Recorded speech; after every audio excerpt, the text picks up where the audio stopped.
Hello and welcome to my channel. My name is Emily Roth and I'm the owner and artist here at Weathered Hearts Designs, and today I am going to be starting on a collaboration with some other amazing artists for a upcoming launch, and I'm going to be working on this beautiful jewelry armoire. I started by removing the hardware, cleaning the entire piece,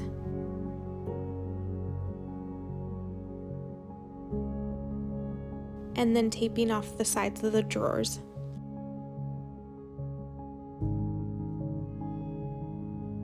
Next, I opted to prime the piece. I used my Pureco primer in gray. It's a basin blocker primer which helps with adhesion since this was not real wood. I painted on 2 coats.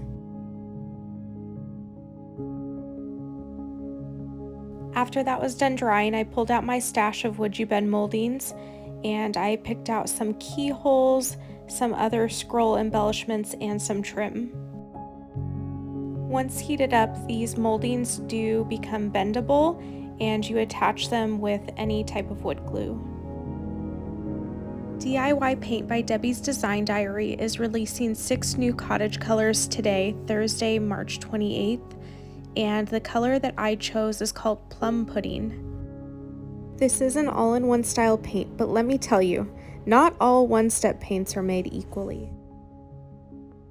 For example, as a pet parent to 3 overly loved dogs, it has become more important to me to know what I am using, what I am putting in the environment, since I do paint indoors, not only for my health, but also for the health of my pets.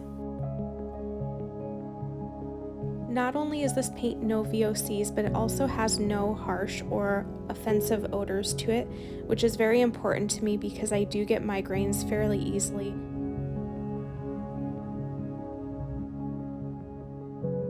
I'm back for day 2 of painting a second coat on this piece, and the color that I'm using is Plum Pudding by the DIY Cottage Color Collection.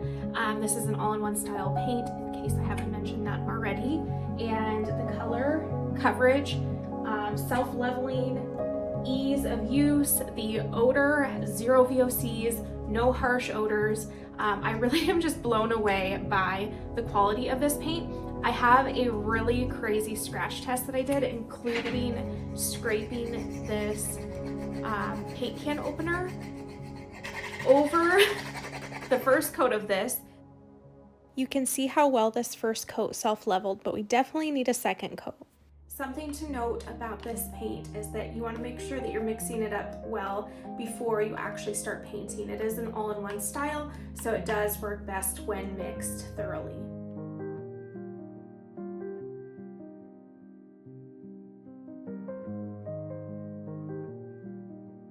I tend to do a lot of layered finishes, a lot of blended, textured finishes, things that draw your eye in, and no matter where you're looking at the piece, it gives you a different viewing experience. So that being said, anything beyond this point is not the ideal recommended use of the paint, but I'm gonna go off the rails and I'm gonna try something totally different.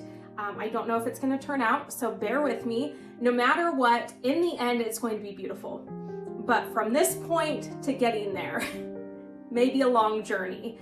I'll edit it and make it quick and to the point, but we'll take a look at how this progresses.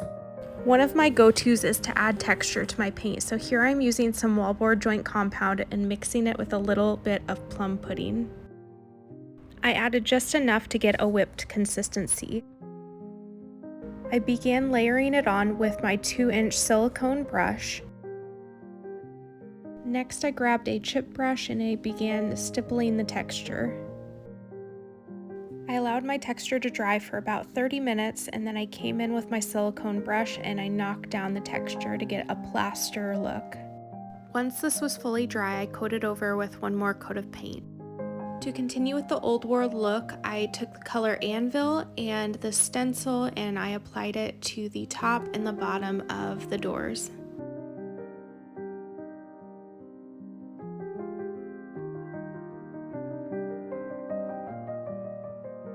also applied this color around my moldings to create some shadow and age to it. Then I took a wet microfiber cloth and I wiped back the excess black paint. And what this is essentially doing is, instead of using a wax, I am choosing to use a paint instead. Once that was done drying, I brought in more plum pudding as well as the color Provincial, and I tapped it over my stencil and over the whole entire piece actually. I did, however, work in sections because I didn't want my paint to fully dry before I had time to wipe it back and remove some. For the next step, I decided to have a little bit of fun because I love color, so I brought in the new Painterly paint in the color Maximalist, which is a super vibrant purple, and I added it kind of in a swirling tapping motion around different areas of the piece just to add little pops of color, and it also adds to the faded look. The next day I came in with a matte clear coat and I just brushed over everything to seal it. I wanted to bring in more Anvil around my moldings to further deepen those areas, but I also wanted to spray it and let some of it run down to add more details, more definition, moodiness, decrepitness. I'm really inspired by old architectural buildings from different countries around the world that have been around for centuries. The paint finish is just so unique. To wrap up the exterior of the piece, I wanted to make my own metallics, so I took some golden ticket and I also took some of the DIY making powders in the color Violaceous and I mixed them together.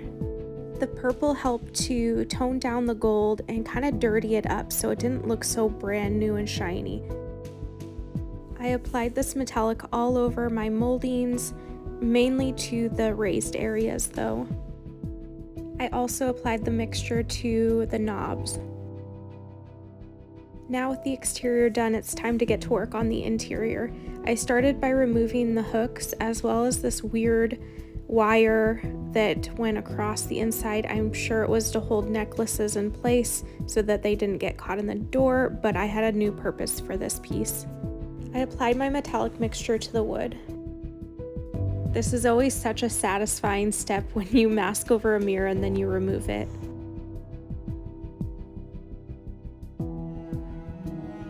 When I was attaching the knobs, I saw the sides of the drawers and knew that it needed to be painted, so I took DIY's clay-based paint in the color Prairie Gray, used that as a base coat or a primer really, and then I went over with Provincial in the Cottage Color collection.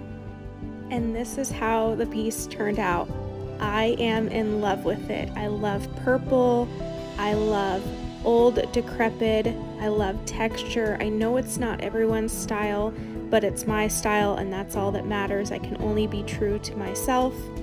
Although DIY's cottage paint is ideal for a single color, beautiful, smooth, silky matte, self-leveling finish, I also wanted to show how you can get creative and use other products with it and use it in unconventional ways. Below I will link the products that I used as well as the other collaborators. I can't wait to see how they use the 6 new cottage colors.